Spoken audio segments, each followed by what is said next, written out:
Welcome. I'm glad you're here tonight. Before you settle in too deeply, do me a favor and hit that like button. And if you enjoy what you hear, subscribe for more stories like these. I'd also love to know where you're listening from and what time it is there right now. Drop a comment and let me know. It helps me understand this community we're building together. Now find a comfortable position, maybe adjust your pillow, and let's begin. Story 1. The forensic photographs arrived on Detective Sarah Chen's desk in a manila envelope marked Priority Review. She'd been expecting them for 3 days, ever since the excavation team had finished their work at the Holloway property. What she hadn't expected was the way her hands would start trembling before she even opened the seal. 23 bodies. That's what the ground-penetrating radar had suggested. The actual count, once the forensic anthropologists had carefully exhumed and cataloged every bone, every fragment, every piece of evidence the Earth had preserved, came to 27. 27 human beings buried in neat rows beneath what had once been a flower garden behind a suburban house in Millbrook, Connecticut.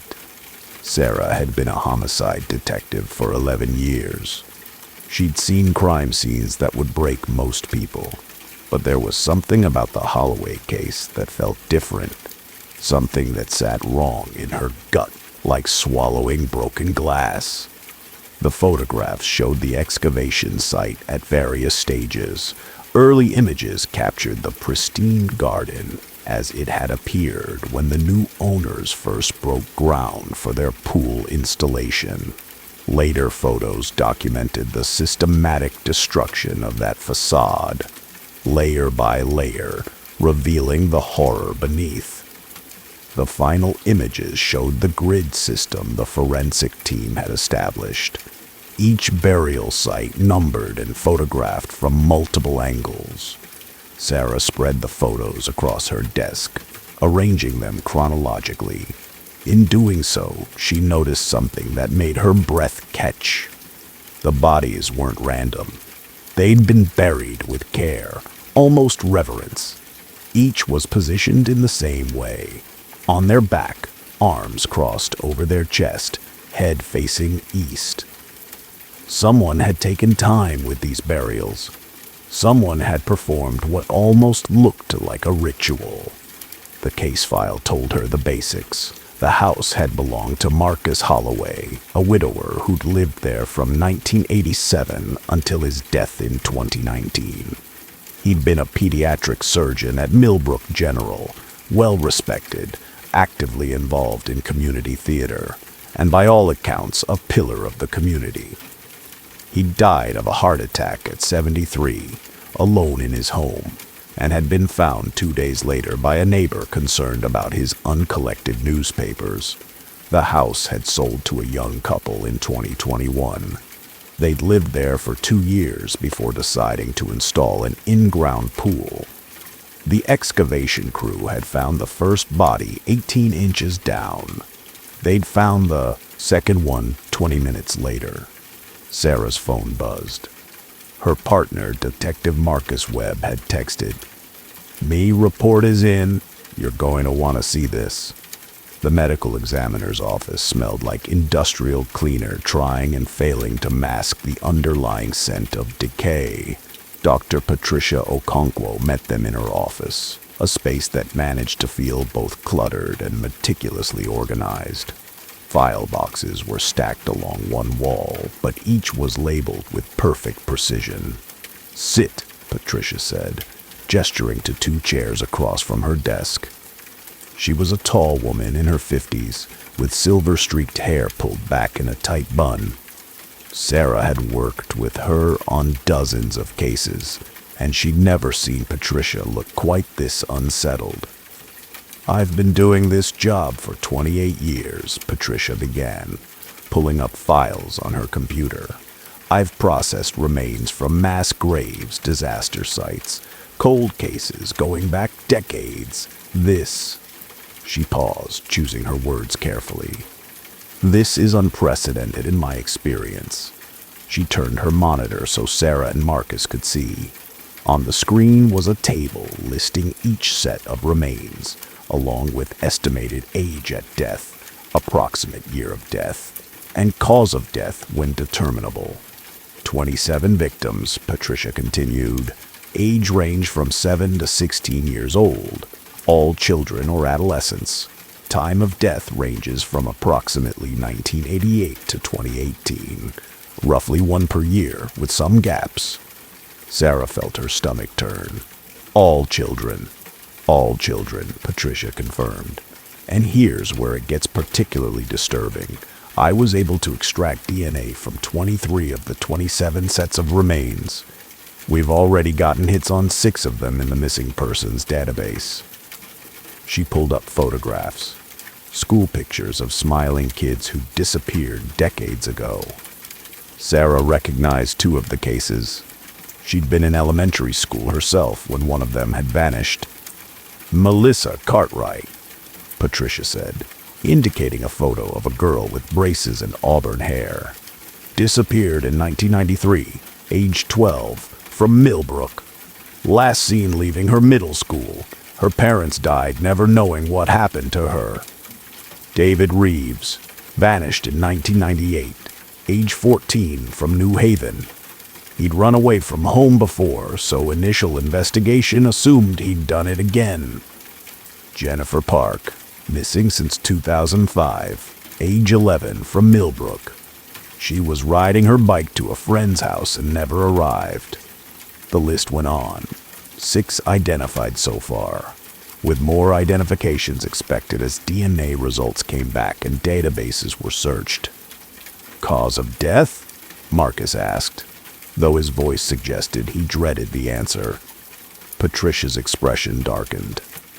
This is where it becomes a nightmare. From what I can determine from skeletal trauma, and in some of the more recent cases, preserved soft tissue, these children were kept alive for extended periods.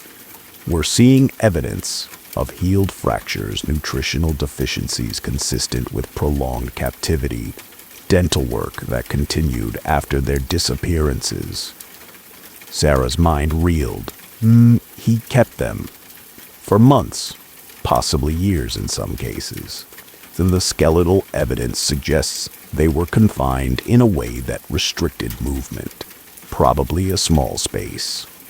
Based on the pattern of bone development and stress markers, I'd estimate they were kept in something like a box, or a very small room where they couldn't fully stand or lie down comfortably.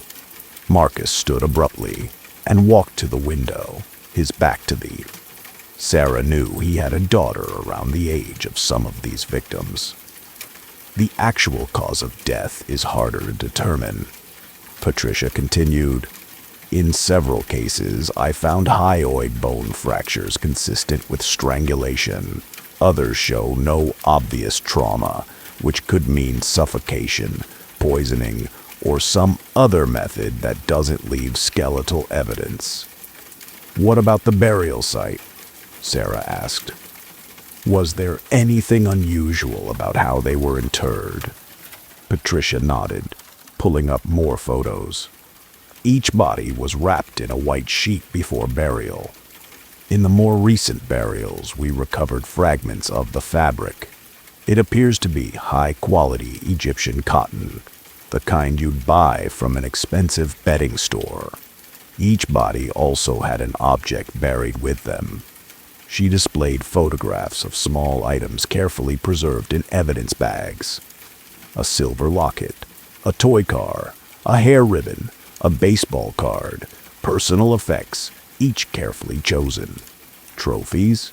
Marcus asked, turning back from the window. Possibly, Patricia said, or something more complex. The objects appeared to have been meaningful to the victims. The locket belonged to Melissa Cartwright. It was in her school photo, visible around her neck. The baseball card was David Reeves's favorite player. We know this because his mother mentioned it in the original missing persons report. Sarah felt a chill. He didn't just take these children. He learned about them. He knew them. "It gets worse," Patricia said, and Sarah wondered how that was possible. "I found evidence of post-mortem care. The bodies were cleaned after death. Hair was washed and brushed.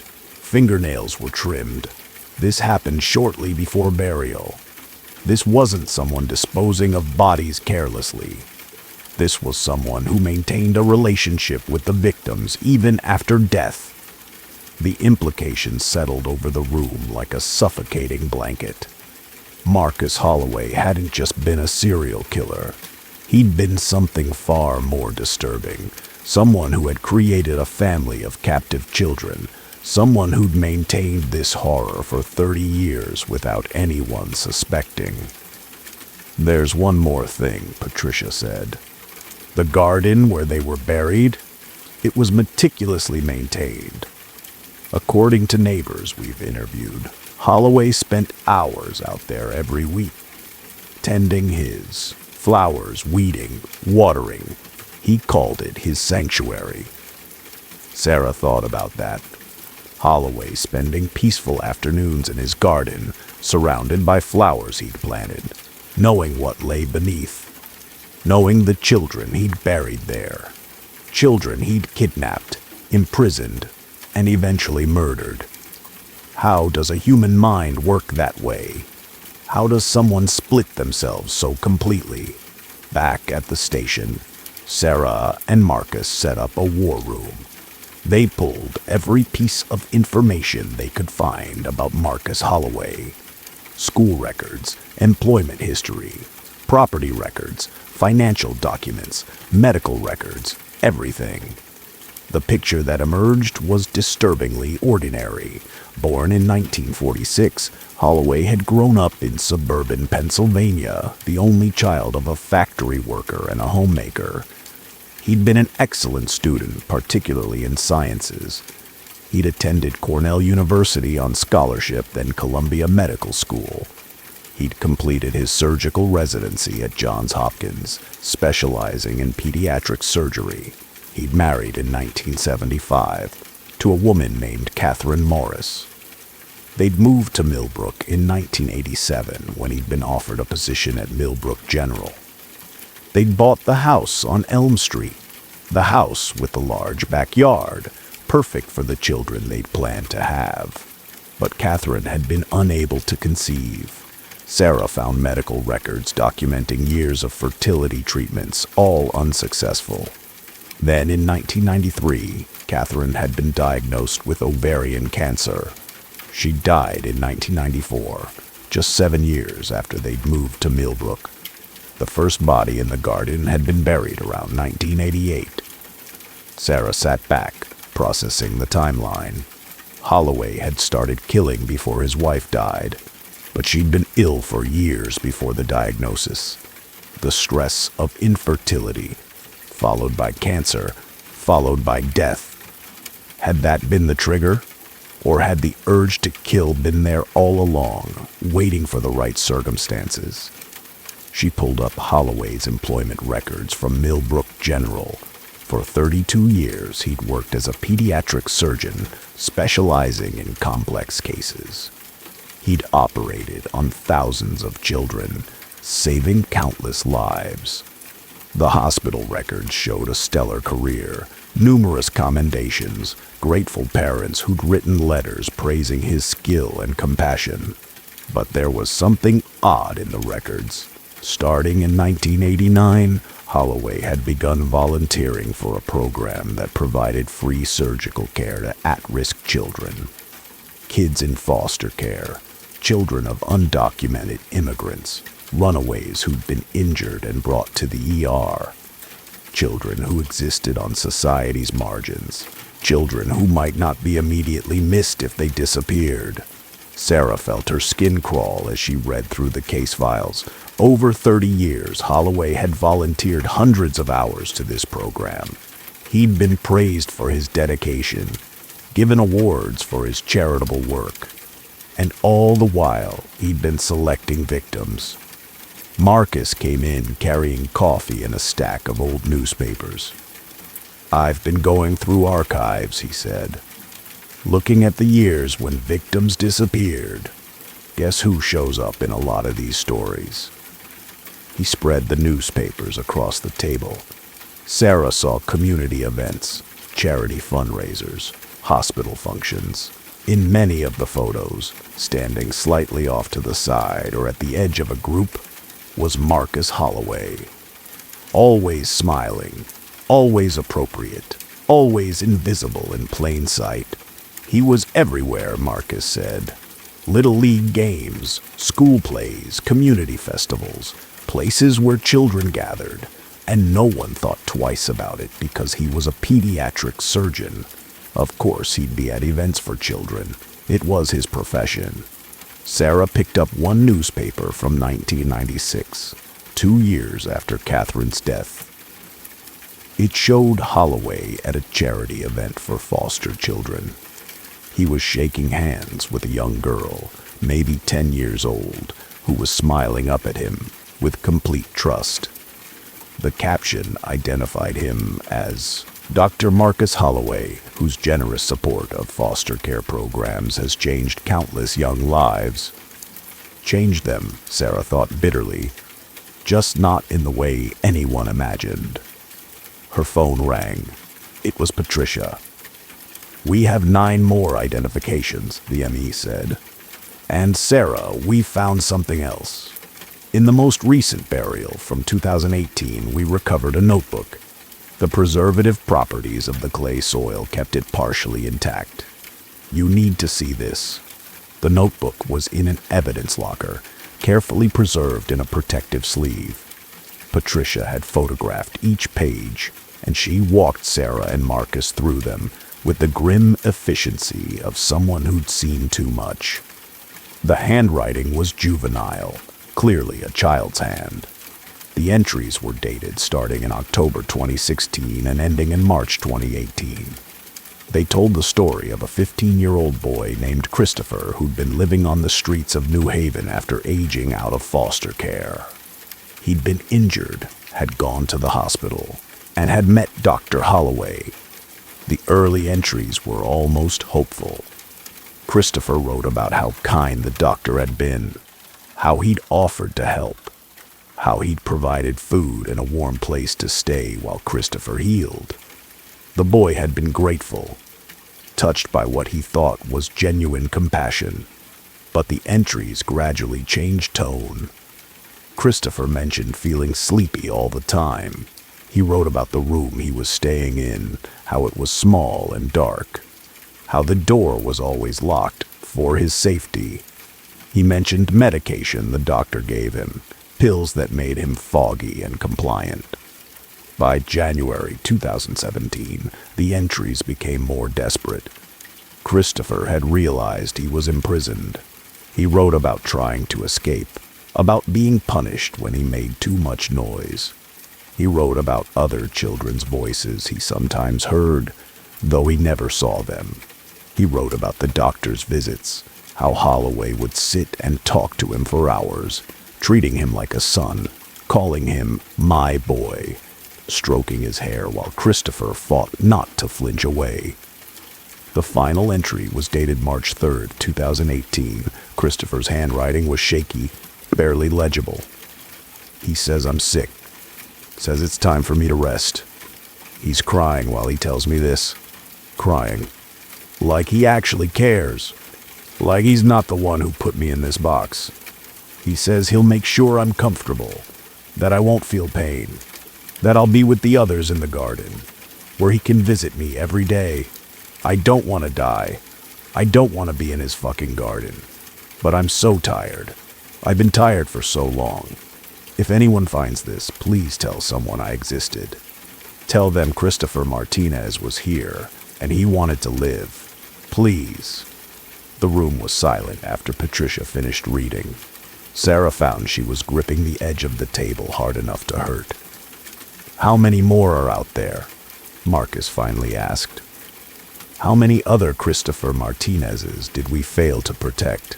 That became the driving question of the investigation. Because while they'd found 27 bodies, there were significant gaps in the burial timeline. Years where no bodies had been interred in the garden, which raised a terrible possibility. Were there other burial sites? Sarah expanded the investigation. She started looking at properties Holloway had owned or had access to. A cabin in the Berkshires he'd inherited from his parents. A storage unit he'd rented continuously since 1995. A boat he'd kept docked at a marina in Mystic. Each location required warrants, careful searches, forensic examination. The cabin yielded nothing. The storage unit contained only furniture and boxes of his late wife's belongings. But the boat? The marina manager remembered Holloway well. He kept to himself mostly, the man told Sarah, but he was out on that boat all the time. Sometimes he'd be gone for days. I figured he just liked the solitude. The boat was a 40-foot cabin cruiser, old but well-maintained. When the forensic team processed it, they found traces of blood that luminol revealed in the cabin below deck. They found hair fibers that didn't match Holloway. They found scratches on the walls, desperate marks made by small fingers. And when they checked marina records and cross-referenced them with missing persons cases, a pattern emerged.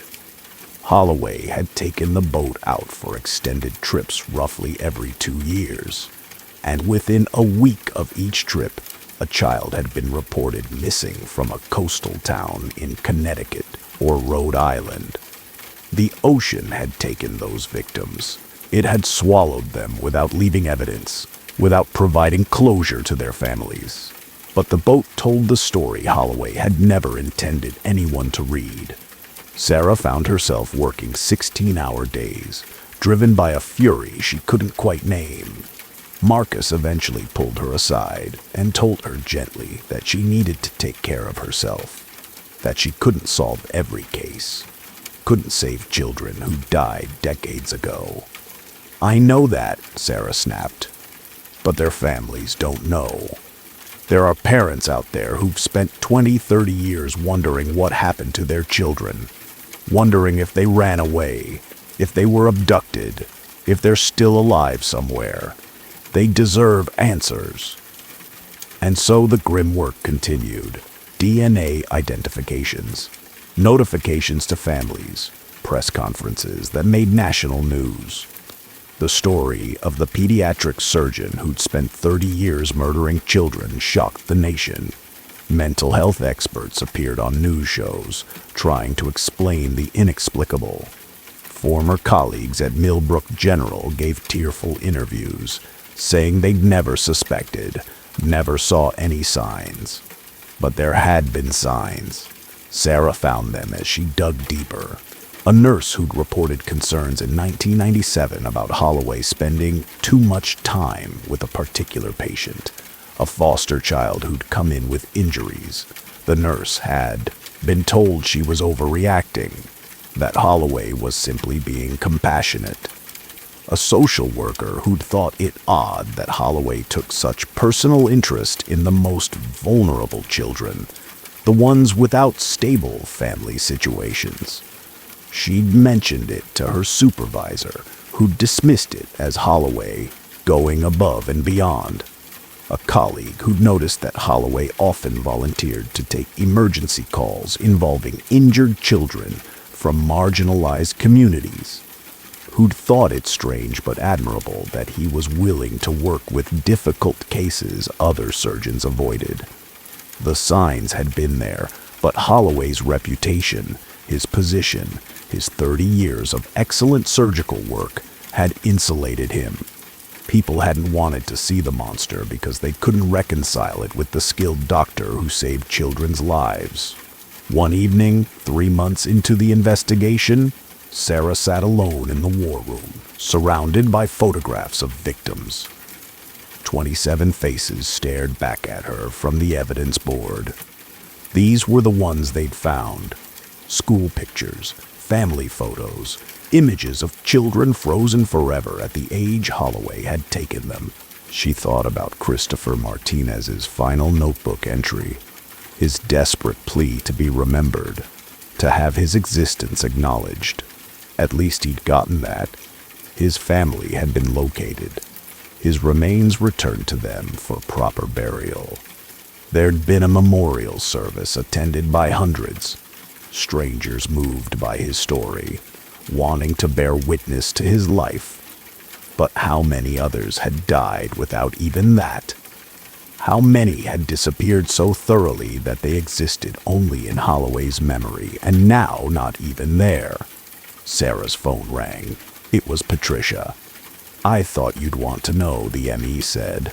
"We identified the last of the garden victims.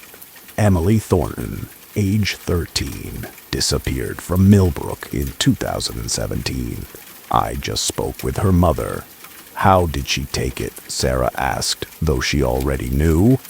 She'd made enough of these notifications herself. About as you'd expect. She said she'd never stopped hoping Emily would come home. Now at least she knows the truth, as terrible as it is. After hanging up, Sarah remained in the war room, looking at the faces. 27 children accounted for. But the investigation had identified at least 12 other disappearances that fit Holloway's pattern. Children who'd vanished near the times he'd taken his boat out. Children whose bodies had never been found, and likely never would be. 39 children minimum, probably more. A 30-year killing spree that had finally ended only because Holloway's heart had given out. Sarah wondered if he'd felt remorse at the end. If he'd lain dying in his home, knowing his garden full of graves would someday be discovered. She'd read his autopsy report. He died of a massive coronary, quickly, probably without much pain. It seemed grotesquely unfair that his death had been so much easier than the deaths he'd inflicted on his victims. The investigation would continue. There would be more searches, more identifications, more notifications to families. There would be psychological profiles and academic papers analyzing Holloway's pathology. There would be questions about how society had failed to protect vulnerable children, how a monster had hidden in plain sight for 3 decades. But tonight, alone in the war room, Sarah made a private promise to the faces on the evidence board. She would remember them, all of them, not as Holloway's victims, but as the children they'd been before he'd stolen their futures. Melissa, who'd loved horses. David, who'd wanted to be a baseball player. Jennifer, who'd been learning piano. Christopher, who just wanted someone to care about him. They had existed. They had mattered. And now, finally, their stories were being told. Sarah turned off the lights in the war room and headed home. Tomorrow there would be more work, more grief, more families to notify. But tonight she'd done what she could. She'd given names back to the nameless, faces to the forgotten. In the darkness, behind her, the photographs seemed to watch her leave. 39 children who would never grow up, never fall in love, never have children of their own. 39 lives erased by a man who'd been trusted to save them. The garden on Elm Street had been filled in now, the excavation site covered over. The house stood empty, unsellable, a monument to horror that no amount of renovation could erase.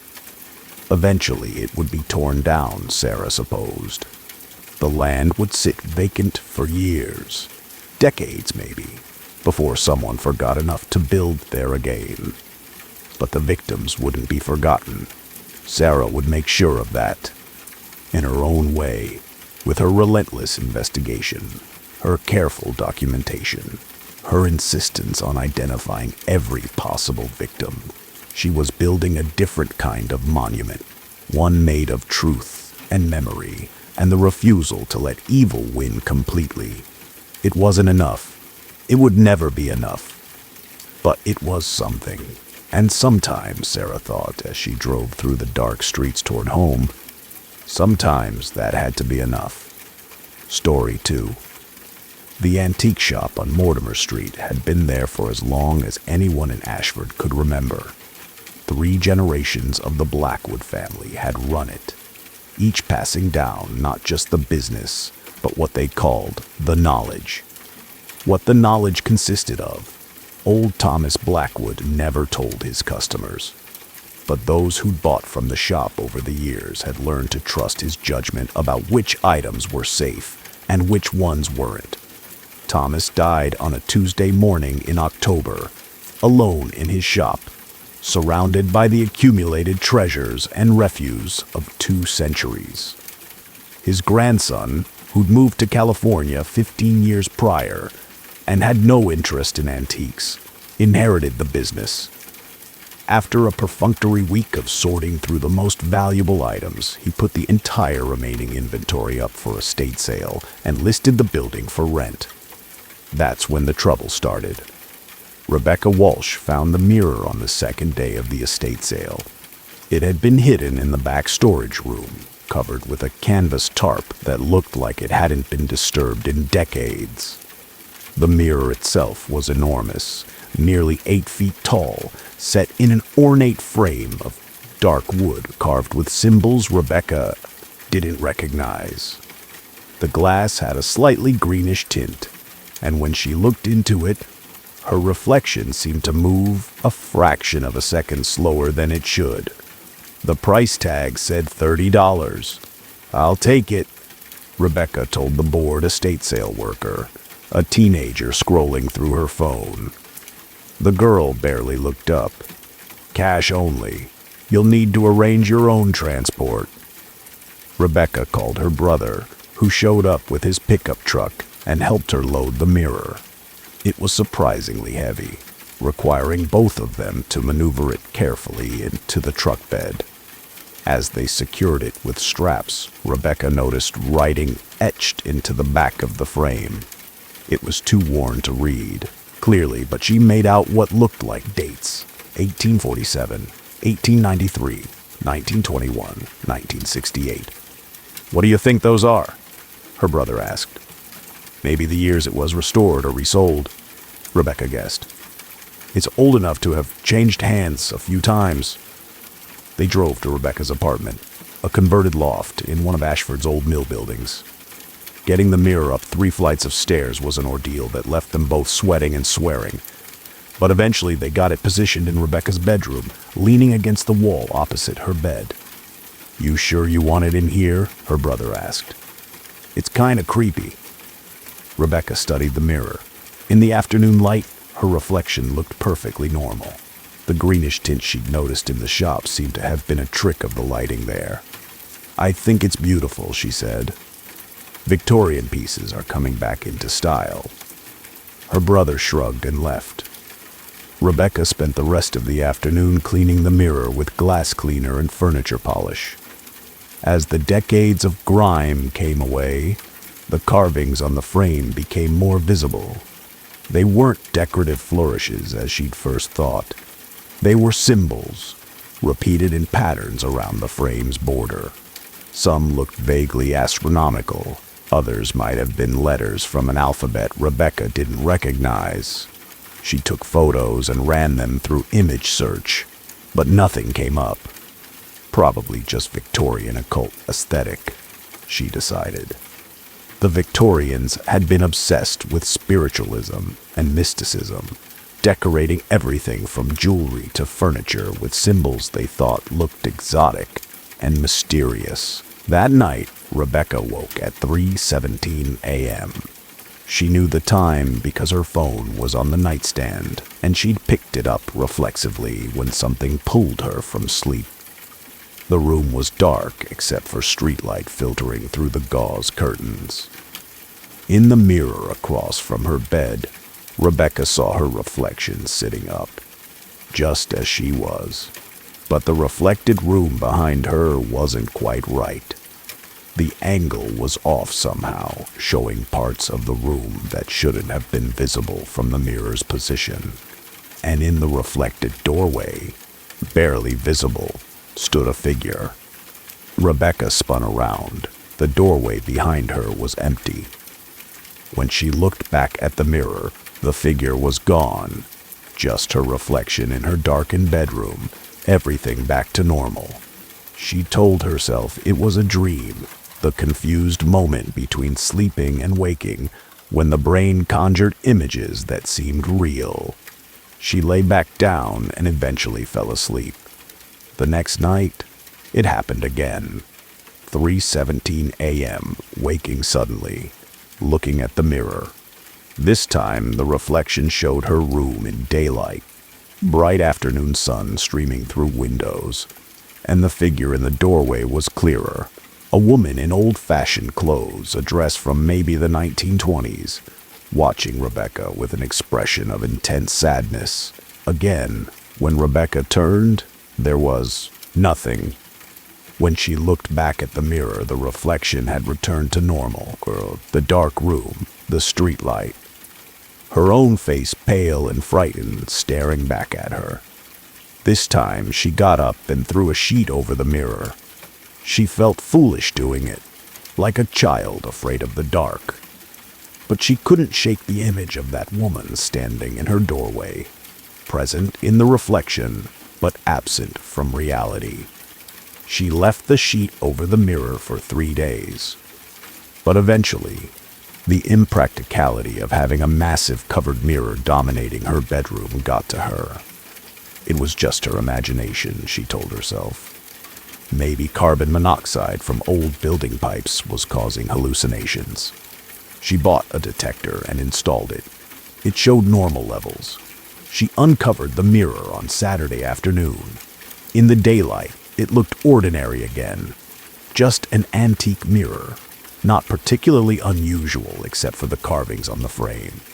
That night, she set an alarm for 3:15 a.m. When it woke her, she lay quietly, watching the mirror in the darkness. At exactly 3:17, the reflection changed. The room behind her filled with daylight, and the woman appeared in the doorway. But this time, Rebecca noticed something else. The woman's lips were moving. She was trying to say something. Rebecca watched, her heart hammering. The woman in the reflection stepped forward, into the reflected room. She was pointing at something, at the mirror itself, her mouth forming words Rebecca couldn't hear. Then, between 1 second and the next, the woman was in front of the mirror, pressed against it from the other side. Her hands were flat against the glass, and her face was inches from Rebecca's reflection. She was screaming silently, mouth wide, eyes desperate. Rebecca scrambled backward in her bed, hitting the wall. When she looked again, the mirror showed only her normal reflection in her dark bedroom. But now she could see handprints on the glass, visible only at certain angles in the streetlight. Prints from the inside of the mirror, as if someone had pressed against the glass from behind it. She turned on every light in the apartment and didn't sleep the rest of the night. The next morning, Rebecca called the estate sale company. She got transferred 3 times before reaching someone who could access the records from the Blackwood estate sale. "I'm calling about a mirror I purchased," Rebecca said. "I was wondering if there's any information about its history, previous owners, that kind of thing." The woman on the phone sounded bored. "The estate sale sold everything as is. We wouldn't have historical documentation on individual items." "What about Thomas Blackwood's records? He ran the shop for decades. He must have kept provenance information on the items he sold." "We had an auctioneer go through the business records. Anything valuable was cataloged. Everything else was trashed." Rebecca felt a surge of frustration. "Was there anything about mirrors specifically? Any warnings or special handling instructions?" A pause. "Why are you asking?" "I'm experiencing some unusual phenomena with the mirror I bought." The woman's tone changed, becoming more careful. "What kind of phenomena?" Rebecca hesitated. How could she explain without sounding crazy? "I see things in the reflection that aren't there. A woman from another era. She's trying to communicate something. Silence on the other end. Then, return it. What? Bring it back to the shop location. Leave it outside the door. Don't bring it in your house anymore. Don't keep it. But I bought it legally. I have a receipt. I don't care. Return it. Tonight. The woman hung up. Rebecca stared at her phone. The response had been so strange, so urgent, as if the woman on the phone knew something, had heard similar stories before. She called her brother again. He was less enthusiastic about helping this time. You want me to help you move that thing again? After we just broke our backs getting it up there? Please. I'll explain when you get here. But I need it out of my apartment. He must have heard something in her voice because he agreed. While she waited for him to arrive, Rebecca looked up information about Blackwood's antiques. There wasn't much online. The shop had never had a website, but she found newspaper archives mentioning it. Most were innocuous. Advertisements for estate sales, mentions and articles about local businesses. But there were other items too, if you knew to look for them. A 1968 article about a series of suicides in Ashford. 3 people in 6 months, all of them people who'd recently purchased items from Blackwood's. The article didn't draw direct connections, but it quoted Thomas's father, Richard Blackwood, saying that some objects carried unfortunate histories and should be handled with appropriate respect. A 1921 article about a fire that had destroyed 3 houses on Talbot Street. All 3 homes had contained antiques purchased from Blackwood's. The fire investigator had noted unusual burn patterns suggesting multiple independent points of origin, but the case had been closed as accidental. And in 1893, a death notice for Martha Blackwood, Thomas's grandmother. She died by drowning, though the circumstances were unclear. What caught Rebecca's attention was the follow-up article a week later, mentioning that Martha's body had been found in her shop, in a room with no water source. She drowned in a dry building, and no explanation had ever been found. The dates on the back of the mirror: 1847, 1893, 1921, 1968. They weren't resale dates. They were the years people had died.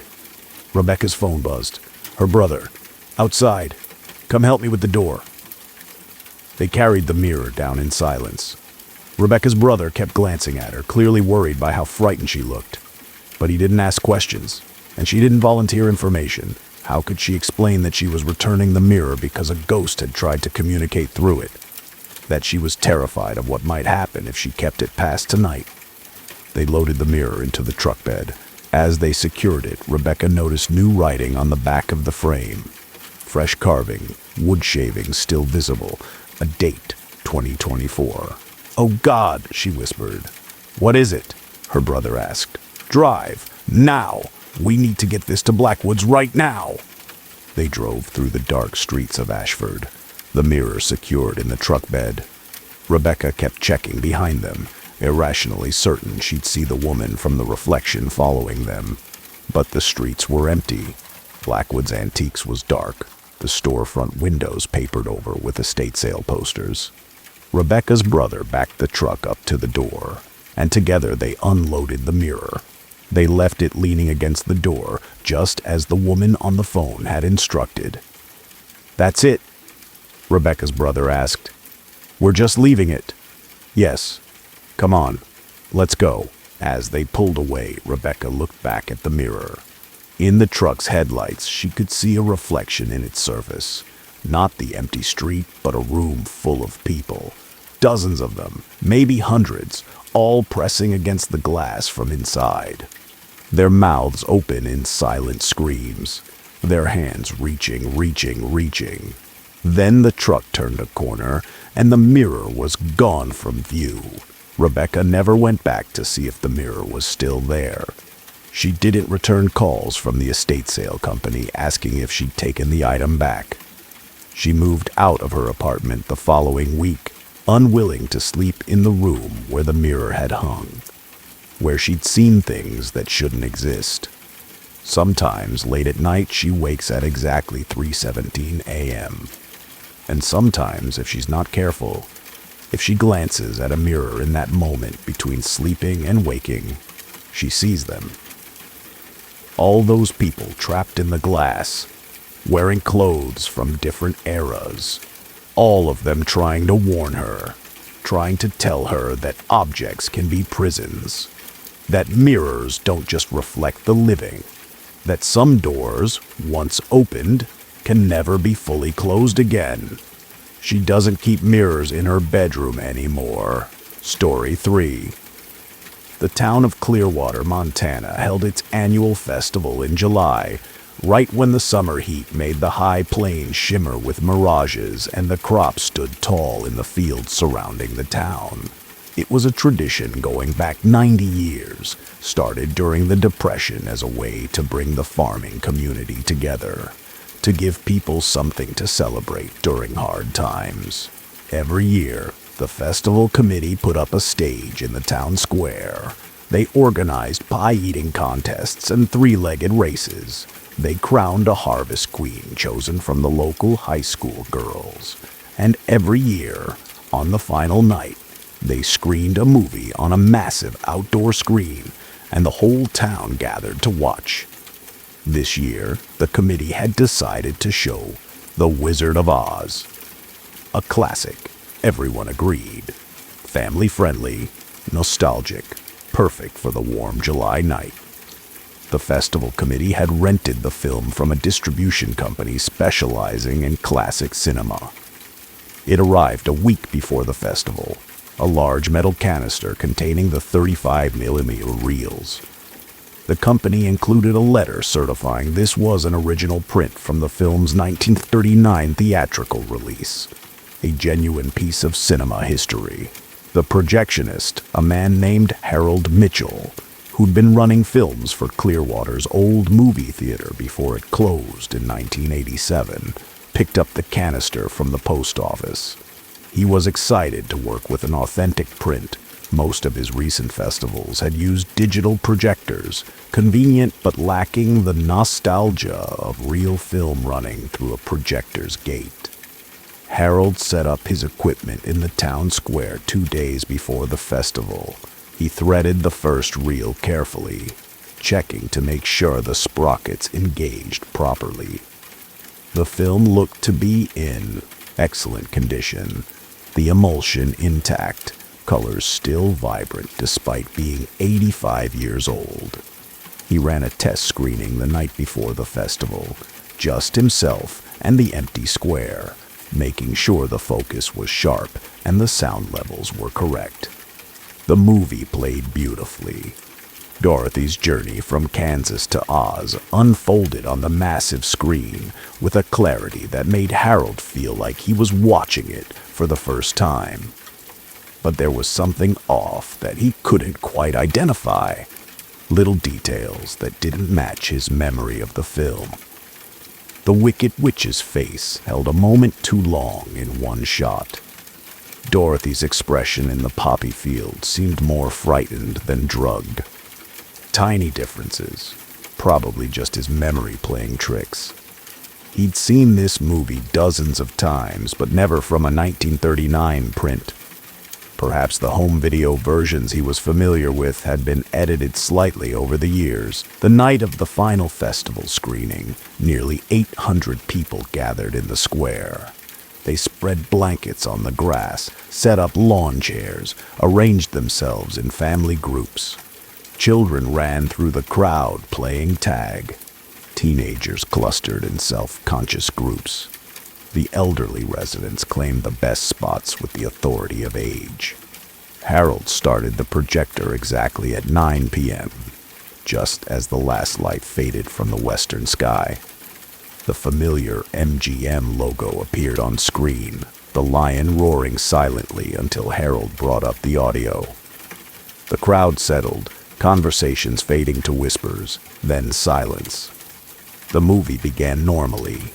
Dorothy in Kansas, everything shot in sepia tones, the farmhands singing and joking, Miss Gulch arriving on her bicycle to complain about Toto.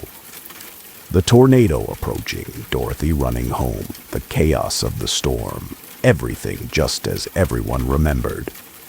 But when Dorothy opened the door to Oz, revealing the famous transition from sepia to technicolor, something was wrong. The color was there, vibrant and saturated.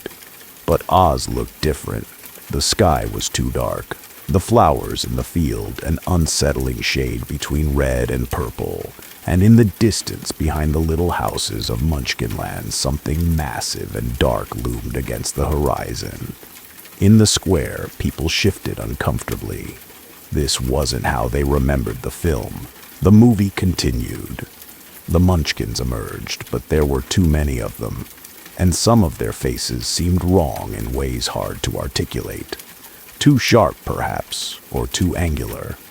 They sang their welcome to Dorothy, but the melody was slightly off-key, and the lyrics seemed to include words that weren't English or any recognizable language. Harold, watching from behind the projector, felt a growing unease. This wasn't the film he'd tested last night. Or was it? Maybe these details had been there, and he simply hadn't noticed in his solo screening. But no, he would have noticed Munchkins who looked like this. Faces that made his instincts scream. Warnings his rational mind couldn't process. On screen, Dorothy followed the yellow brick road. But as she walked, the bricks seemed to writhe slightly. And if you looked carefully, you could see they weren't bricks at all. They were fingers, hundreds of them, pressed together to form a path. Dorothy walked on them, oblivious, while they flexed and reached beneath her feet. A child in the front row started crying. Her mother picked her up and carried her away from the screen. Several other families followed, gathering their blankets, their expressions troubled. But most of the crowd remained, transfixed by the wrongness on screen. The scarecrow appeared, and initially he seemed normal. But when he sang about not having a brain, his head opened up. Actually opened, the top of his skull lifting like a hinged box, revealing the emptiness inside.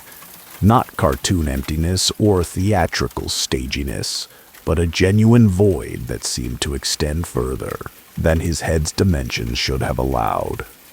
Dorothy looked into that void and screamed, a raw sound of pure terror that no one remembered being in the original film. More families left, but many stayed, perhaps unable to look away, perhaps not wanting to be the ones who couldn't handle a movie. Harold thought about stopping the projector, but stopping it felt like admitting something was wrong. Like acknowledging that what they were seeing was real and not just a strange cut of the film. The Tin Man appeared, rusted in the forest. Dorothy and the Scarecrow found oil and began to lubricate his joints. But as he moved, you could see inside him through gaps in his tin body. And what was inside wasn't hollow. It was full of meat, glistening and raw, packed into the metal shell. The Tin Man sang about wanting a heart while his existing organs were clearly visible, pulsing wetly inside his tin torso. Half the crowd was gone now.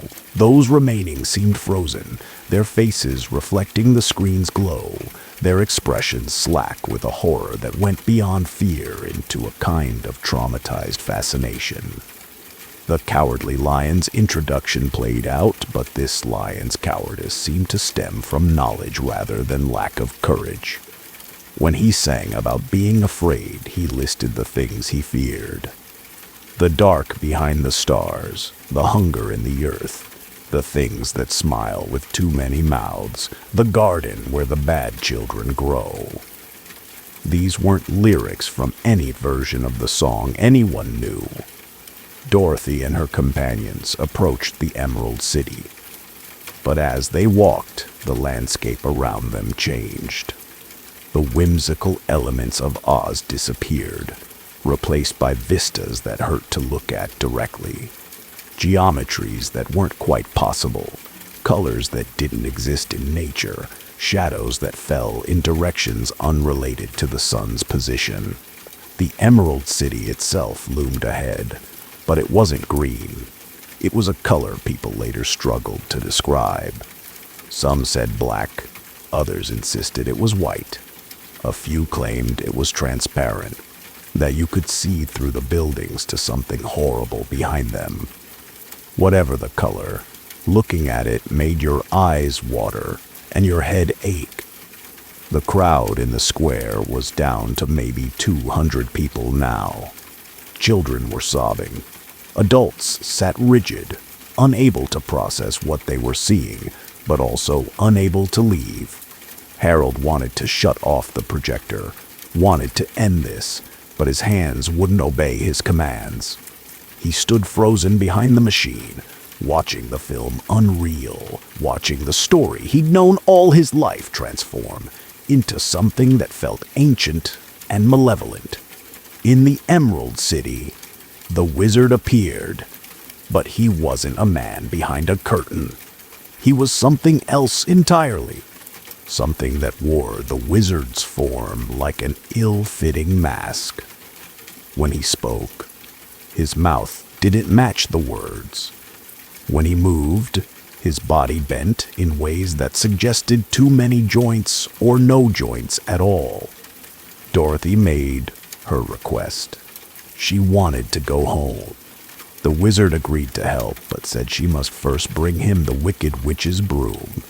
Standard plot, everyone knew this part, except in this version, the witch wasn't a villain.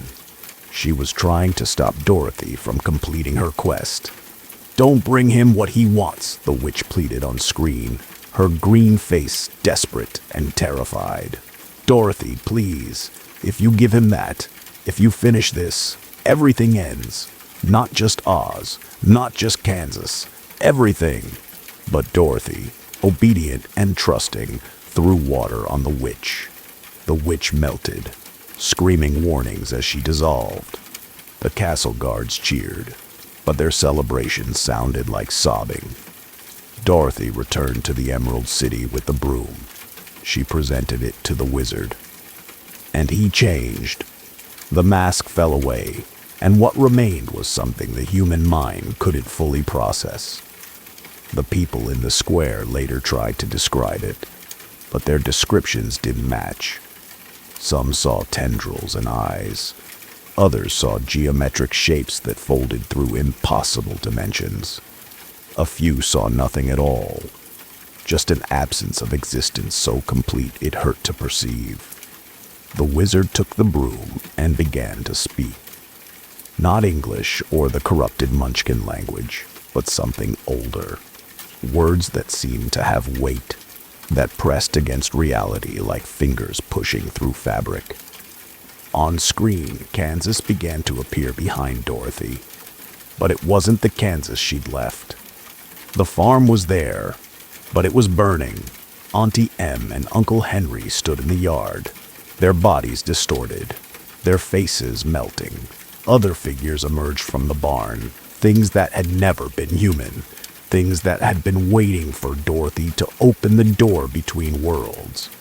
The tornado that had brought Dorothy to Oz hadn't been a natural phenomenon.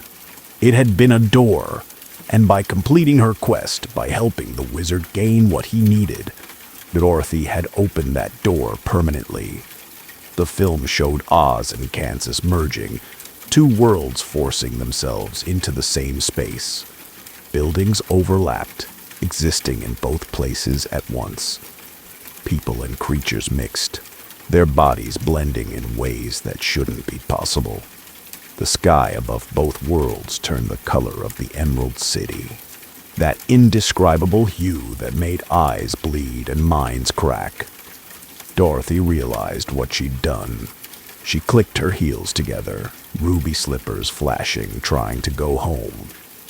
But there was no home anymore. There was only the merged horror of Oz, Kansas, A place that existed outside normal reality. A place where the wizard ruled. And everything was forever wrong. The final shot of the film showed Dorothy's face as she understood.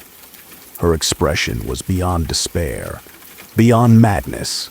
It was the face of someone who destroyed everything and would have to live forever knowing what she'd done.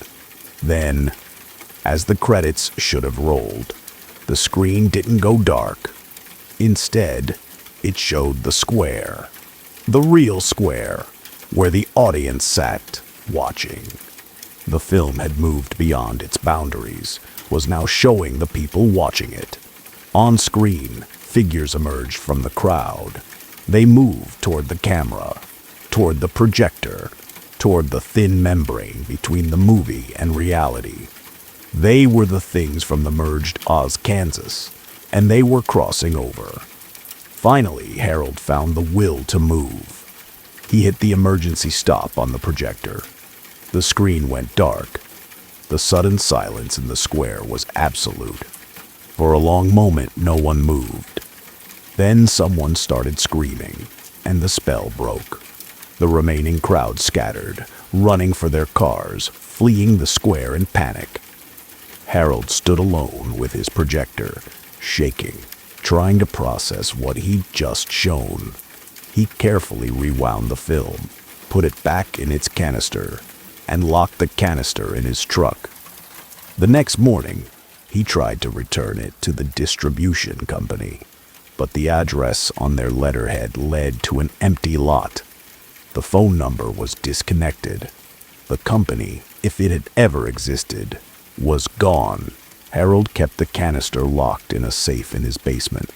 He never opened it again, never examined the film to see if what he'd seen was really there, or if the entire town had experienced a mass hallucination. But sometimes, late at night, he can hear sounds from the basement. Singing voices, off-key and wrong.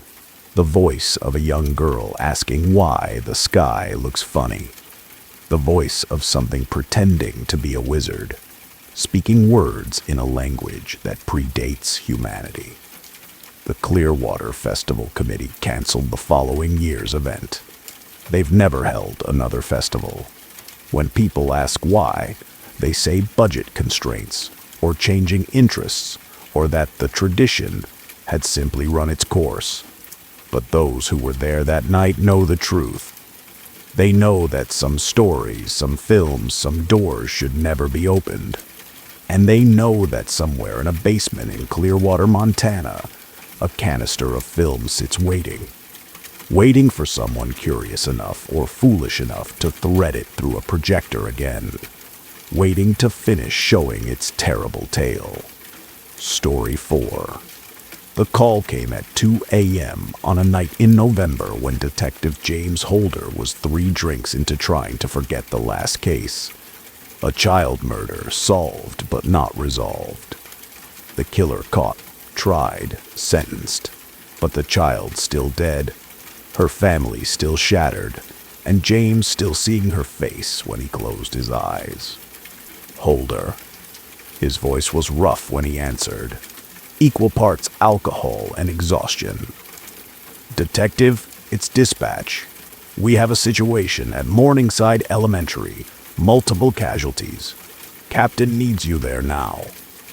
The alcohol in James's system evaporated instantly, replaced by the cold focus that came with years of homicide work. Define multiple casualties. 22 bodies so far, all children. We're still searching the building. James was moving before dispatch finished the sentence, grabbing his jacket and gun, his mind already shifting into the compartmentalized clarity that let him function at crime scenes that would traumatize most people.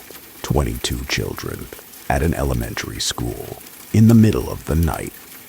The drive to Morningside took 8 minutes.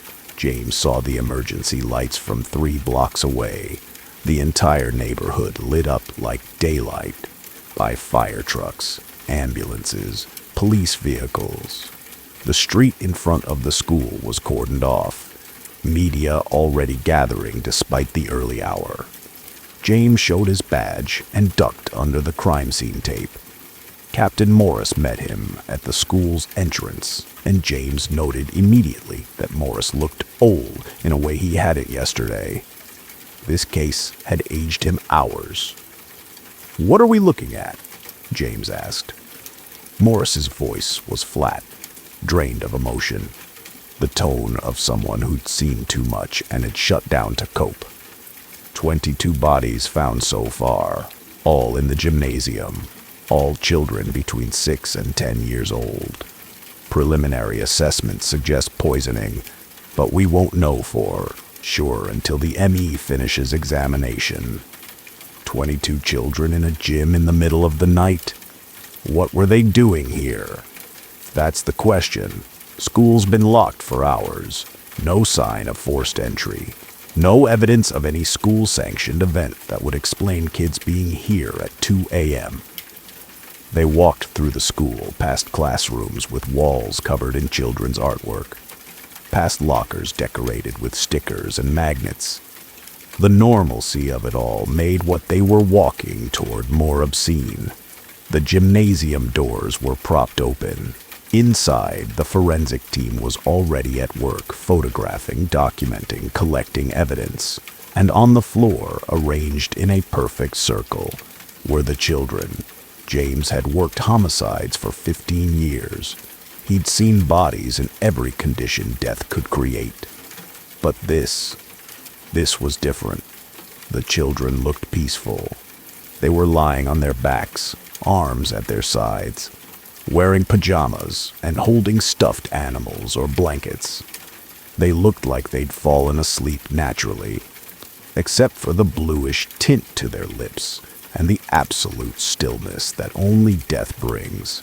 "They were positioned this way," said Dr. Chen, the medical examiner, approaching James. Her face was grim. "Someone arranged them in this circle after death. Given the uniformity of their positions, I'd estimate they all died around the same time. Then were moved here. Cause of death? Tentatively, I'm seeing signs consistent with cyanide poisoning, but I'll need tissue samples to confirm. Whatever killed them acted fast. They likely lost consciousness within minutes of exposure." James looked at the circle of small bodies and felt something crack inside the compartmentalization he'd carefully built over his career. 22 children poisoned and arranged like some kind of ritual sacrifice. "Any ID on the victims yet?" Morris handed him a tablet. "We're working on identifying them now. So far, we've matched 7 to missing persons reports filed within the last 48 hours. All local, all from families in the Morningside School District." James scrolled through the photos. School pictures of smiling children taken weeks or months before they'd ended up on this gymnasium floor. Emma Rodriguez, age 8. Connor Walsh, age 7. Jasmine Park, age 6. The list continued, each name a story cut short. "Any connection between the families?" "Not that we can see yet. Different neighborhoods, different socioeconomic levels, different schools even. Some of these kids didn't go to Morningside, but someone brought them all here." James studied the circle on the gymnasium floor. "This arrangement means something.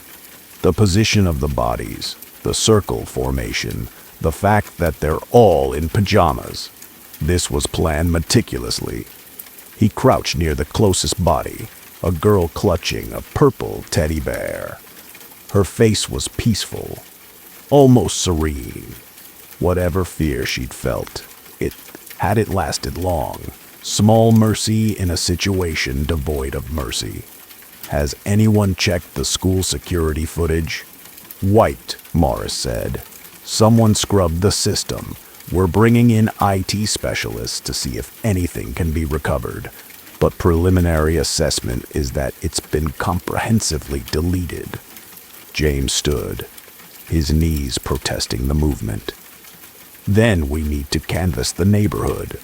Someone saw something, 22 children don't vanish from their beds and end up in a school gymnasium without anyone noticing anything unusual. The canvass began at dawn. Detectives fanned out through the neighborhoods where the victims had lived, knocking on doors, asking questions. Most residents were still asleep, unaware that tragedy had struck so close to home. James took the Rodriguez family himself. They lived in a modest house 3 blocks from Morningside Elementary. Mrs. Rodriguez answered the door in a bathrobe, her face creased with worry. "Mrs. Rodriguez, I'm Detective Holder. May I come in?" Her worry transformed to fear. "Is this about Emma? She's been missing since last night. I called the police. They said someone would come." "Mrs. Rodriguez, I need you to sit down." She knew then.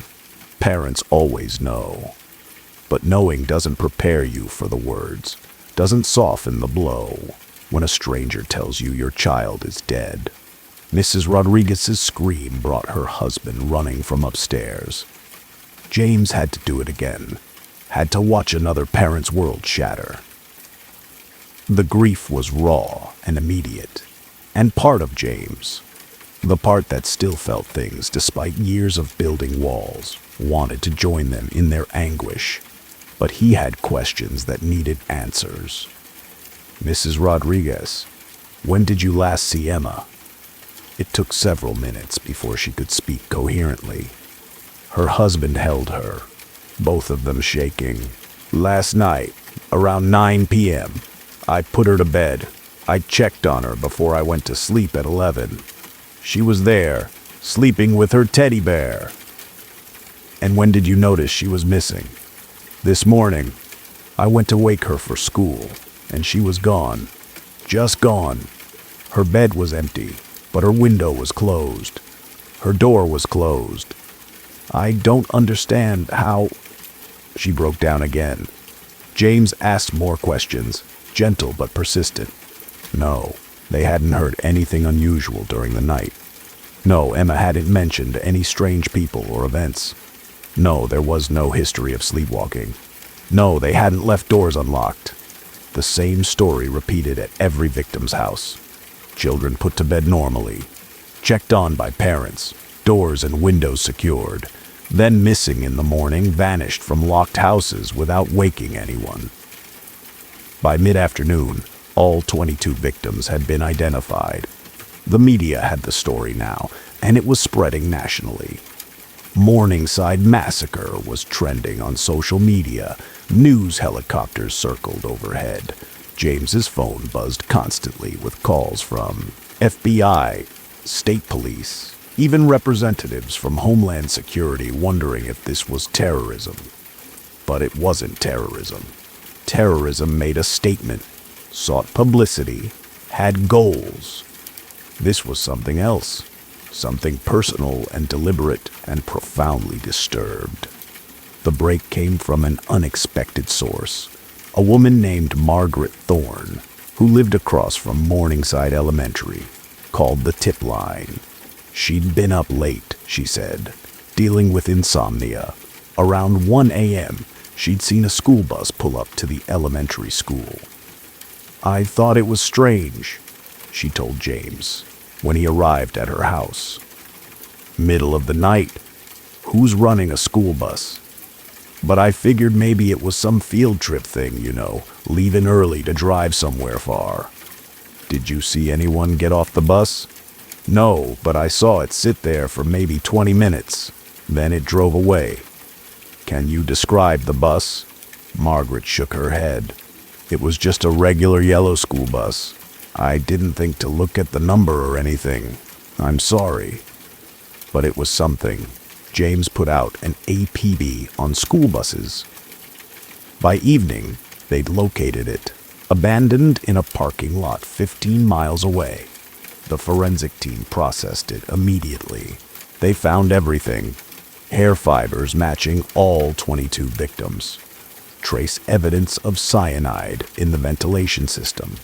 And in the driver's seat, a small badge that had fallen between the seat and the door. A school district employee badge belonging to someone named Arthur Pelletier. James ran the name. Arthur Pelletier, age 54, employed by the school district for 12 years as a bus driver. Clean record, no complaints, described by supervisors as reliable and well-liked by students. He lived alone in an apartment on the south side of town. The tactical team breached Pelletier's apartment at 11 p.m. They found him sitting calmly at his kitchen table, hands folded, waiting. He didn't resist arrest, didn't ask for a lawyer, simply said, "I knew you'd come eventually." In the interrogation room, Pelletier was eerily calm. He waived his right to an attorney, agreed to be recorded, and told his story with the flat affect of someone discussing the weather. "I started planning it 6 months ago," he said. "After my wife died. Cancer. Took 2 years to kill her, eating her from the inside, while doctors pumped her full of poison that only made it worse. She suffered every day, every hour, and I realized something watching her die. The world is suffering. All of us, every moment, dealing with pain and fear and loss. It never ends. Death is the only peace." "So you killed 22 children," James said, his voice tight with controlled rage. "I saved them," Pelletier corrected. "Those children will never know suffering now.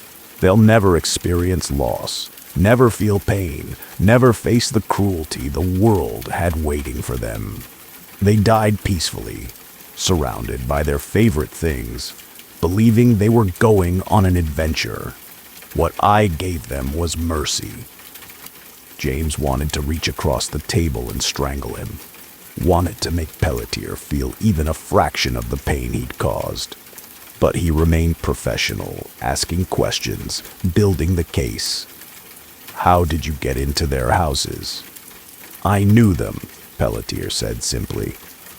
"I'd driven most of them on my bus routes over the years. I knew their schedules, their habits. I'd collected information, learned about them. Getting into their houses was easy. People don't lock their windows on upper floors. They don't secure basement entrances properly. And children are trusting. When they saw me, someone familiar, someone safe, they didn't question it when I told them to come quietly, that we were going on a special night trip." "What about the poison?" "Industrial cyanide. I have a friend in manufacturing who was careless with storage access. It was surprisingly easy to obtain once I knew where to look. I modified the bus's ventilation system to release it gradually. The children breathed it in while I drove them to the school. They fell asleep within minutes. They didn't suffer." The absolute lack of remorse in his voice was chilling. Pelletier genuinely believed he'd done something good, that he'd saved these children from future suffering by murdering them. "Why Morningside Elementary?" James asked. For the first time, Pelletier's expression changed, showing something like nostalgia. "That's where I went to school a long time ago. 4th grade, Mrs. Henderson's class. It was the last time I remember being truly happy. Before I understood what the world was. I wanted to give those children the same thing. A return to innocence, to a time before knowledge of suffering." The interrogation continued for hours, but the story didn't change. Pelletier was insane in a way that looked like sanity. His logic terrible, but internally consistent. He'd murdered 22 children because he believed he was sparing them pain, and no amount of questioning would make him see it differently.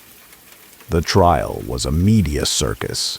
Defense attorneys argued insanity, but the prosecution demonstrated that Pelletier had known his actions were illegal, had taken steps to avoid detection, had planned for months. The jury deliberated for 6 hours before returning a verdict. guilty on all counts. The judge, a woman with 30 years on the bench, handed down 22 consecutive life sentences without possibility of parole. "You have stolen the futures of 22 children," she said, her voice shaking with contained emotion. "You have shattered 22 families. You claim you acted out of mercy, but there is no mercy in what you've done, only evil." Pelletier showed no reaction. He was led away to begin serving his sentences, and James felt no satisfaction watching him go. Pelletier was contained, would die in prison, but the children were still dead. The families were still broken. Justice had been served, but nothing had been fixed.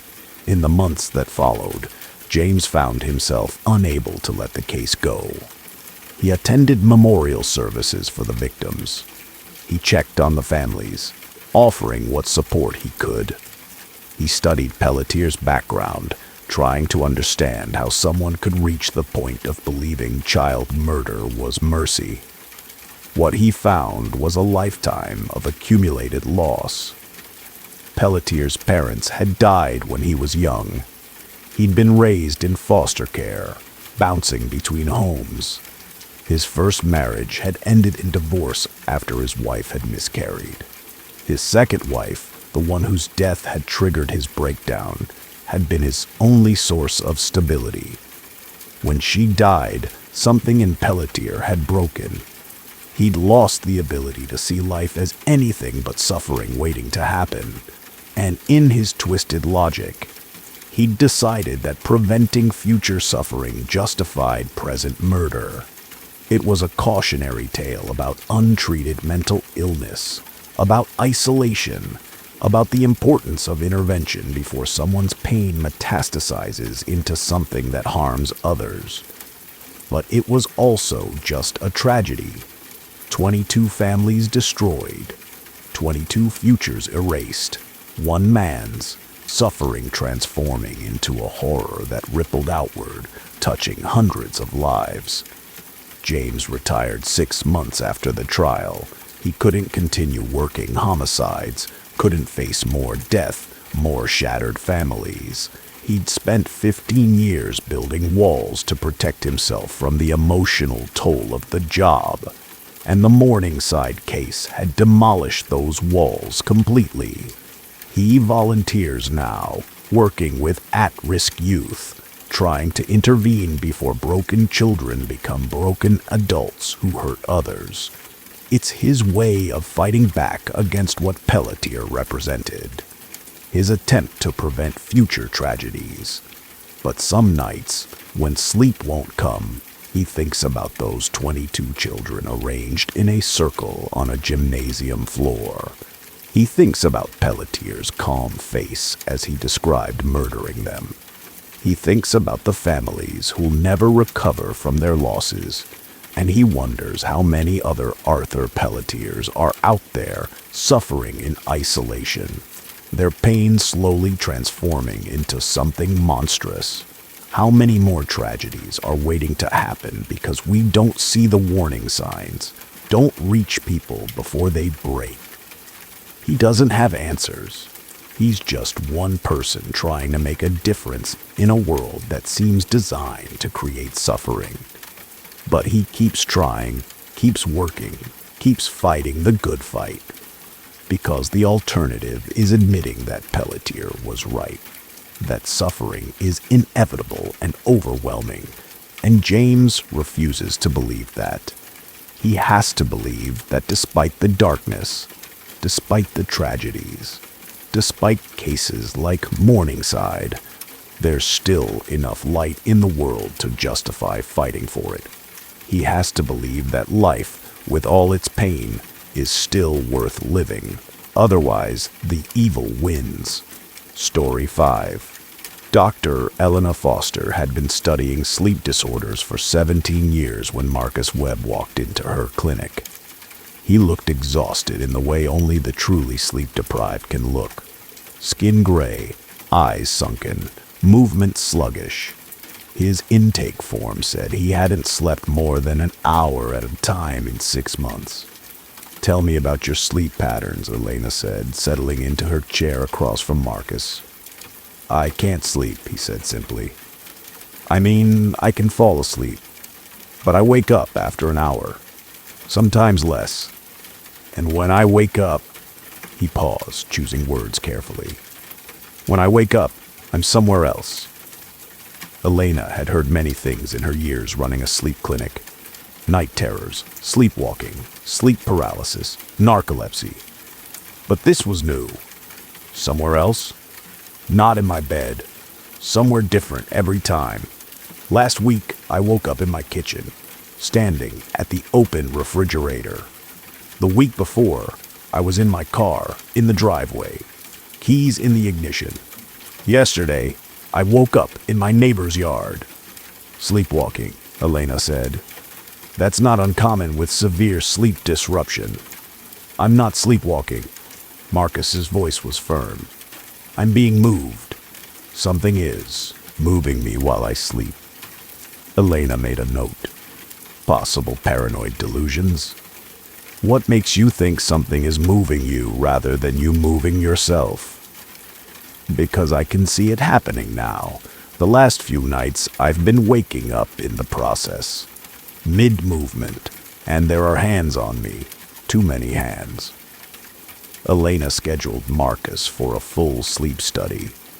2 nights in the clinic, hooked up to monitors tracking brain waves, eye movement, heart rate, muscle activity. If he was sleepwalking, they'd capture it. If something else was happening, the data would tell them. Marcus arrived for his first overnight study at 10 p.m. The technician, a young man named David, got him settled in the observation room. Attaching electrode leads to his scalp, chest, and legs. The room had a bed, a chair, and a camera that would record all night. "Comfortable?" David asked. Marcus lay on the bed, looking at the camera. "As much as I can be. We'll be monitoring from the control room. If you need anything, just call out. The intercom is always on." David left, and Marcus was alone with the hum of equipment and the soft glow of monitoring lights.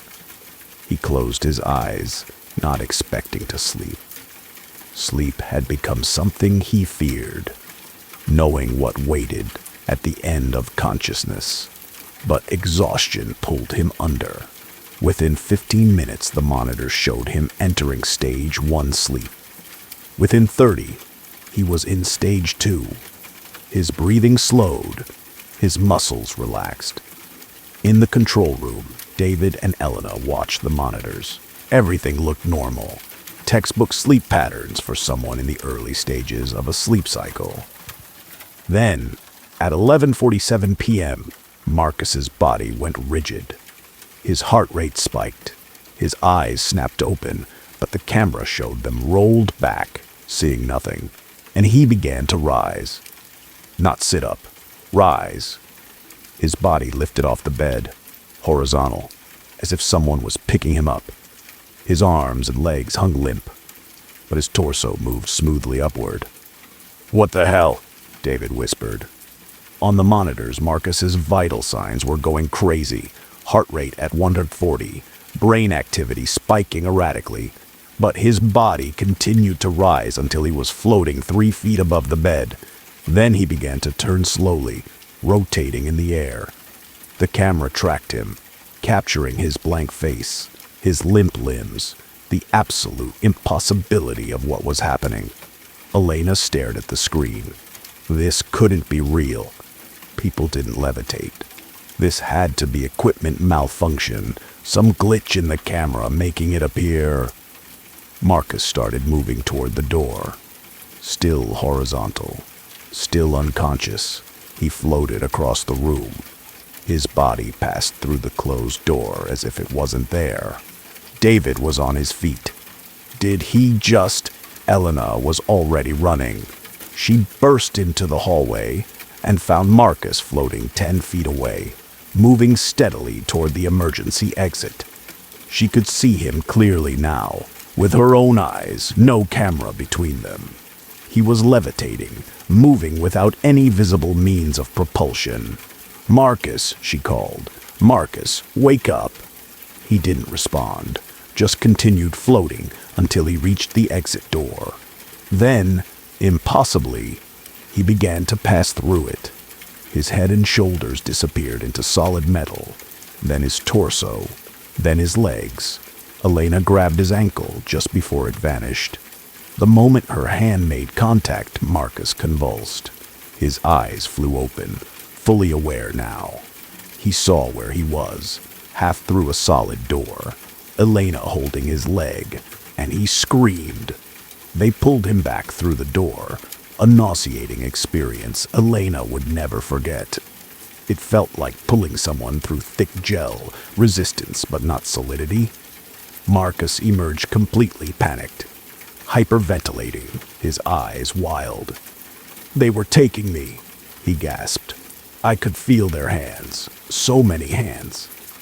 Elena got him calmed down eventually, got him back to the observation room.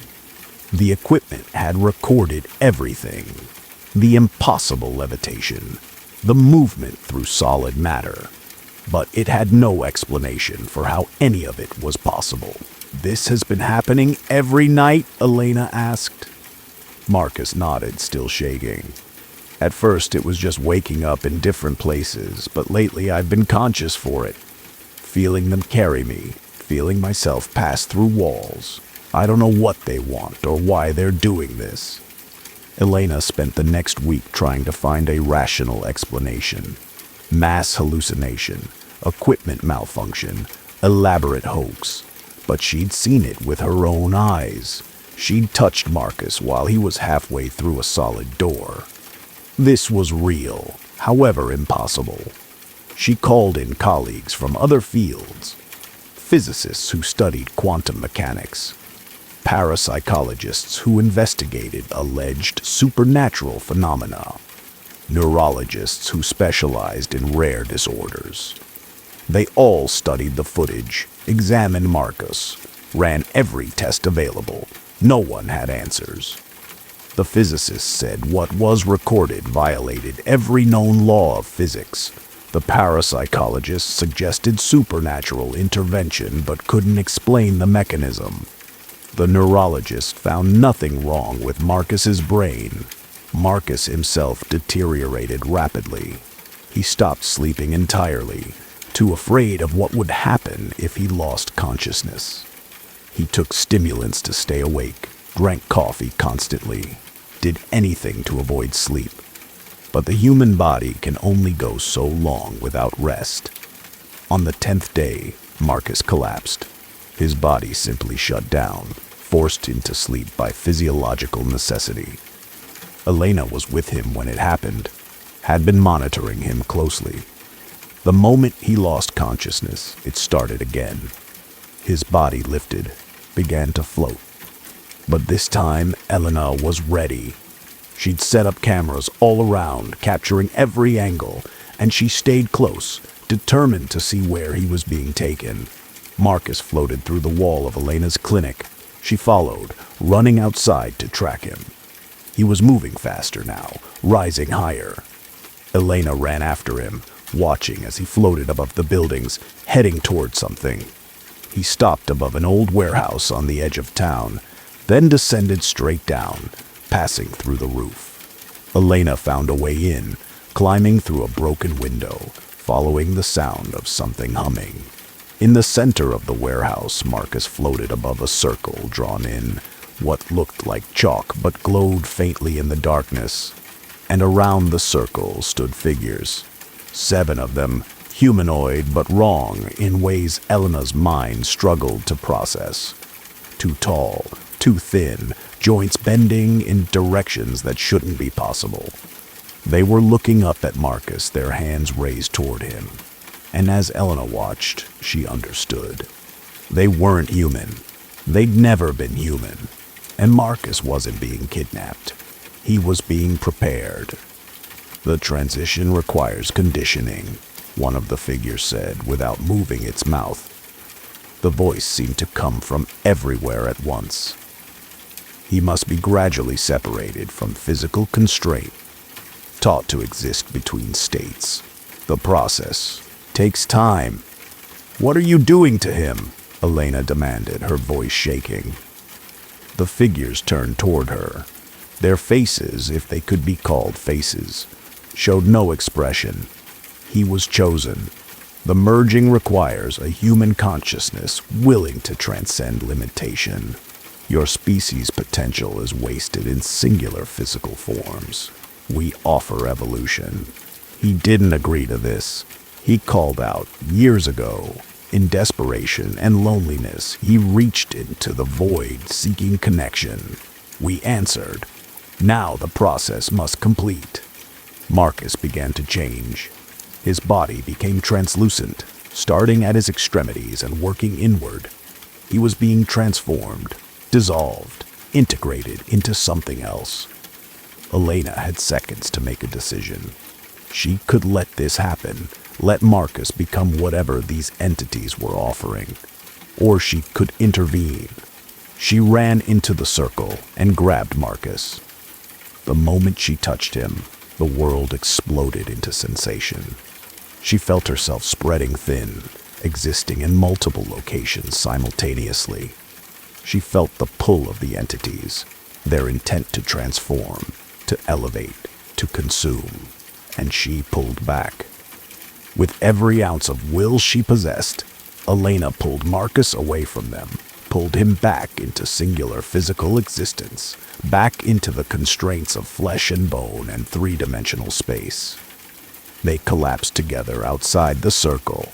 The entities made no move to follow, just watched with their incomprehensible faces. "You have delayed only," one said. "The call was made. The contract exists. He will return to us." "Not if he doesn't sleep," Elena said. "All things must sleep eventually." Marcus woke in Elena's clinic 3 days later.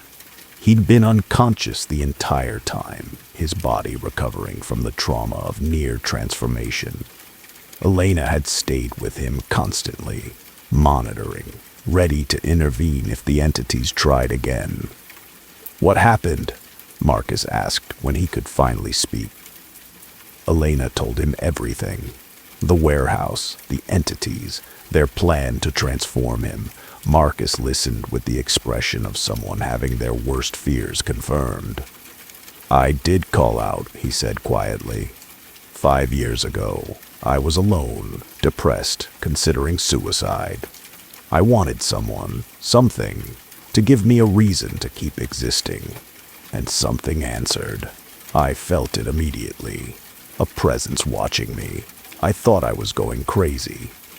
"They've been preparing you since then," Elena said, "gradually separating you from physical constraints, conditioning you to exist in multiple states. If we hadn't interrupted, you'd be gone completely now. Can they be stopped?" Elena didn't know. The entities existed outside normal physical laws. They could move Marcus through walls, levitate him, begin transforming him. How do you fight something like that? She did the only thing she could think of. She kept Marcus awake, used medical stimulants, constant monitoring, rotating shifts of staff to ensure he never lost consciousness. They couldn't maintain it forever, but maybe they could buy time to find another solution. Research led Elena to obscure texts about entities existing between dimensions, beings that fed on or merged with human consciousness. The texts described methods of protection, wards and symbols and rituals. Elena was a scientist, didn't believe in mysticism, but she'd seen Marcus float and pass through solid matter.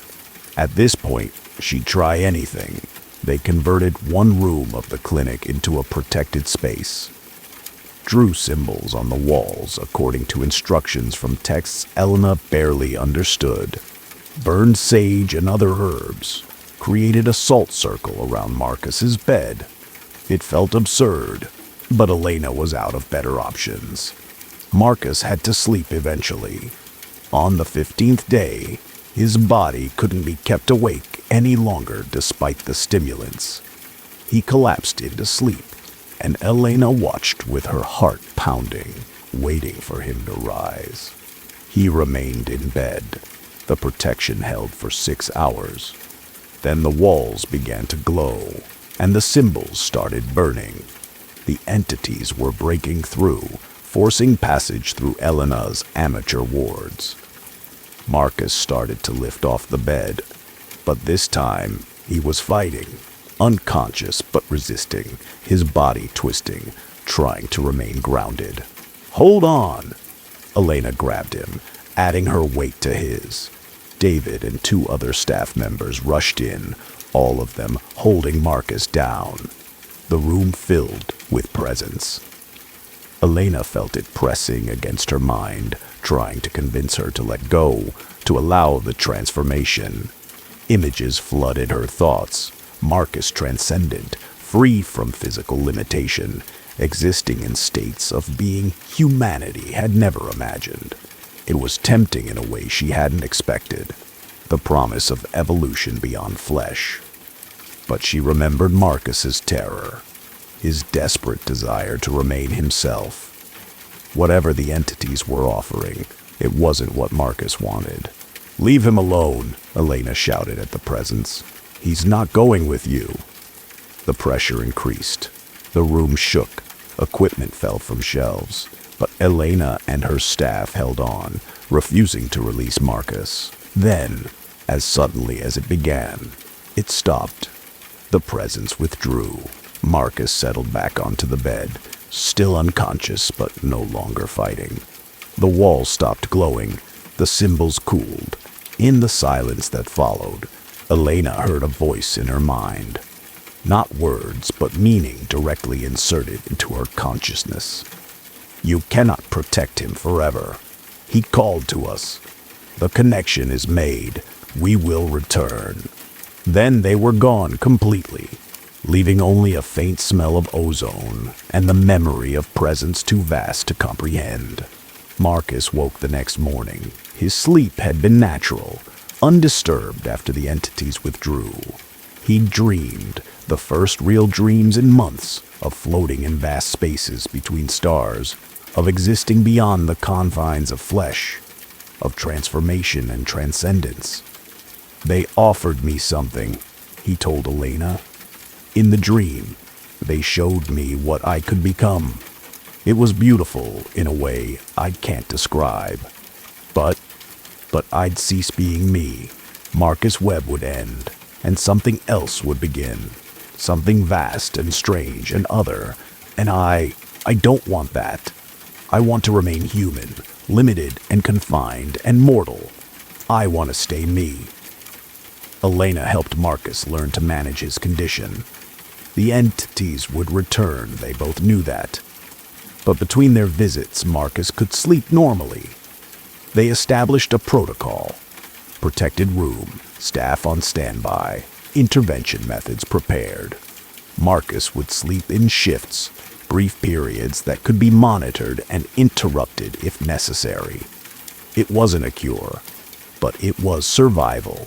Marcus learned to exist in the spaces between the entities' attempts to take him. Learned to be vigilant without being consumed by fear. Years passed. Marcus aged, grew older, his connection to physical existence strengthening. Through time and experience, the entities' visits became less frequent, as if they were losing interest or being called elsewhere. Elena published nothing about the case. Who would believe her? The footage existed, locked in secure storage, but she never showed it to anyone beyond the small staff who'd witnessed events firsthand. But she thought about it constantly, about entities existing between dimensions, about their offers of transformation, about the fine line between evolution and dissolution. She thought about how Marcus had called out in loneliness and been answered, about how we reach into darkness and sometimes darkness reaches back. And she wondered how many others had made similar calls. had been heard by similar entities. How many people disappeared each year, not dead but transformed, pulled into states of being beyond human comprehension? She had no answers, just the knowledge that the universe contained things vast and strange, that humanity existed at the edge of territories we barely understood. Marcus lived still, an old man now, sleeping in protected rooms, vigilant against the entities that once tried to claim him. He's made peace with his strange existence, with being wanted by forces beyond human understanding. Sometimes he wonders what he would have become if he'd let them complete the transformation, if the beauty they promised was worth the price of losing himself. But mostly he's grateful for his human life, limited and mortal as it is. Grateful for Elena's intervention, for his continued existence as Marcus Webb. Because in the end, being human, flawed, confined, temporary, was the treasure the entities had wanted to take from him. And it was the one thing he'd fought to keep. Thank you for spending this time with me tonight. I hope these stories gave you the chills you were looking for, that strange mix of fear and fascination that keeps us coming back to tales from the dark. Your presence here, whether you've listened all the way through or you're just joining us now, means everything to me. Before you drift off to sleep, take a moment to like this video if you enjoyed it, and subscribe if you want more stories like these. And please, drop a comment below letting me know where you're listening from and what time it is there. I love knowing there are people all over the world sharing these dark hours with me. I'll be back tomorrow night with more mysteries, more chills, more stories to keep you company in the darkness. Until then, sleep well, dream peacefully, and remember that no matter how frightening tonight's tales were, they're just stories. Just stories. Sweet dreams, my friend.